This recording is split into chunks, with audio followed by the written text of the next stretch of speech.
Hello, I'm Brigantia Blackbird of Blackbird's Brew. Happy Friday and welcome to Wicca 202. This month, the plant we're looking at is in the class is the elder tree. You may remember it mentioned in the long form of the Wiccan read. The elder is referred to as the lady's tree, or in other words, a tree that is particularly sacred to the goddess, along with a warning to never burn it. And that, of course, is because the smoke from burning elder wood is particularly toxic, so it's good to bear that in mind. Now, there's all sorts of elder trees, but the characteristics I'm going to mention are specific to the American elder tree. It's mostly considered to be a shrub, especially if you trim it regularly in order to contain its size, but it generally grows between 5 to 12 feet and has a spread of 5 to 12 feet. It's not the largest of trees if you do prune it that way, but it certainly does have more oomph than your average bush.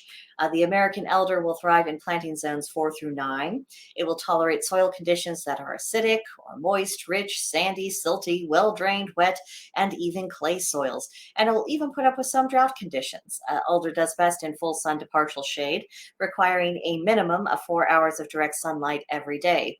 The elder was introduced to this continent in 1761, and ever since it has provided food and shelter for all manner of birds and other wildlife. It's quite fast growing and will naturally grow into kind of a nice rounded shape. But if you want it to look like a proper tree, you're really going to have to prune to make sure it just has that one trunk. It blooms in summer with clusters of star-shaped, yellowish, whitish flowers that are 6 to 10 inches wide. And then when August and September rolls around, this tree produces dark purple berries that make outstanding jellies and pies and wine. If you're growing elder for this purpose, probably a good idea to plant multiple specimens so you have a decent crop to work with. And speaking of, elder grows as a shrub or as grown as a shrub or as a hedge provides a fair bit of privacy, plenty of shelter for wildlife, and it's, let's face it, more attractive than your standard issue fencing options. So there's a lot of good reasons, both magical and mundane, to maybe have this tree around us.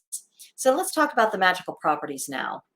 It's associated in the zodiac with the signs of Sagittarius and Capricorn, with the planets of Mercury and Venus. It's linked with Monday. And again, that's a reference to the goddess, day of the moon, the goddess, so on. It's linked with the celebrations of New Year's Day, Walpurgis, Beltane, Letha, Midsummer's Eve, the Agam Ruiz, the rune Fehu, and the Tarot, the Death card in the Major Arcana.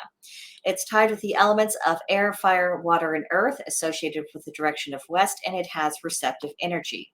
It's corresponds with the root chakra, the number 5, fairies, the goddesses Bertha, Boann, Cailleach, Raur, Danu, Freya, Gaia, Hel, Hale, Rhea, Venus, and then the gods, the Dagda, Freyr, and Vulcan. It has the powers of banishing, protection, healing, prosperity, grounding, challenges witches, and witchcraft.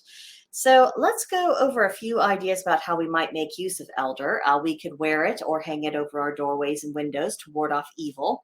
It's also useful if we are needing to do something to break a hex or a curse, including those which are self-inflicted.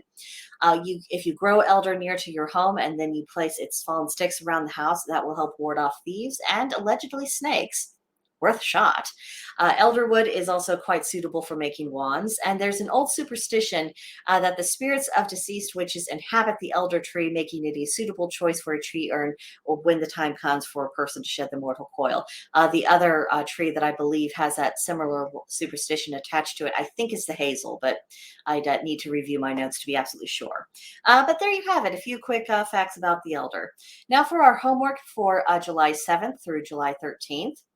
Number 1, based upon what you currently know about the elder, can you identify ways you'd like to make use of it in your practice? Number 2, research for more lore associated with elder, particularly as it relates to witches. Journal what you think about it. And then number 3, be on the lookout for any elder plants in your area. If it has dropped any twigs and you feel drawn towards, maybe take one of those twigs and use it for magical purposes. So that does it for the elder tree. Next week, we will be talking about bats.